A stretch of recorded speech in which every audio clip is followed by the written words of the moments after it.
केंद्र सरकार के कर्मचारियों के लिए 8वें वेतन आयोग को लेकर चर्चा फिर तेज हो गई है। एक प्रमुख कर्मचारी संगठन ने सरकार को अपना अंतिम ज्ञापन सौंप दिया है। इसमें वेतन बढ़ोतरी से जुड़े कई बड़े प्रस्ताव रखे गए हैं। इस ज्ञापन में सबसे अहम मांग न्यूनतम बेसिक सैलरी को बढ़ाकर 69,000 रुपये करने की गई है और फिटमेंट फैक्टर को 3.83 रखने की मांग भी की गई है। नेशनल काउंसिल ने 8वें सेंट्रल पे कमीशन को रिपोर्ट सबमिट कर दी है। इसमें 6% का सालाना इंक्रीमेंट और पुरानी पेंशन योजना OPS को फिर से लागू करने और न्यूनतम हाउस रेंट यानी HRA स्लैब को बढ़ाकर 30% करने की मांग की गई है। पहले समझते हैं फिटमेंट फैक्टर का खेल। फिटमेंट फैक्टर वह संख्या है जिसे मौजूदा बेसिक सैलरी को गुना करके नई बेसिक सैलरी तय की जाती है। इससे पता चलता है कि कर्मचारियों की सैलरी कितनी बढ़ेगी। 8वें वेतन आयोग में फिटमेंट फैक्टर तय करने के लिए महंगाई समेत कई फैक्टर को ध्यान में रखा जाएगा। 7वें वेतन आयोग में यह 2.57 था, जिसे न्यूनतम बेसिक सैलरी 7,000 रुपये से बढ़ाकर 18,000 रुपये प्रति माह हो गई थी। अब अगर फिटमेंट फैक्टर 3.0 होता है तो सैलरी 54,000 होगी। ऐसे में अगर फिटमेंट फैक्टर 3.83 लागू हुआ तो वेतन में ऐतिहासिक उछाल आएगा।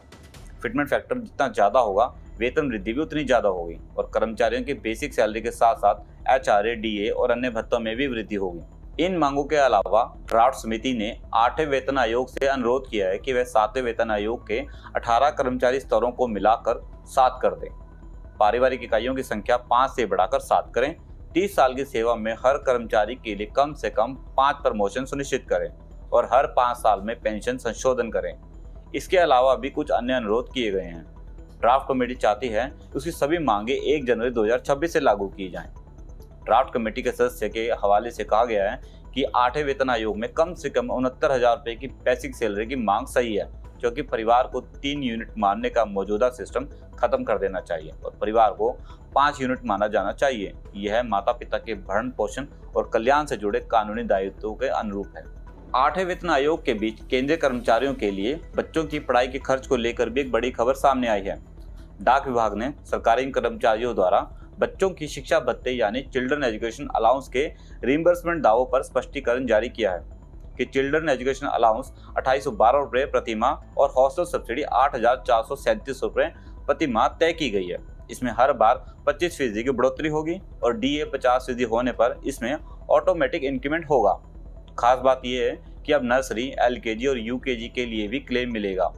अगर बच्चा फेल होकर वही क्लास दोबारा पढ़ता है तो भी एक बार विशेष छूट दी जाएगी, लेकिन इसमें कुछ शर्तें होंगी, जैसे केवल 2 बच्चों के लिए भत्ता, साल में एक बार क्लेम और स्कूल का सर्टिफिकेट जरूरी होगा।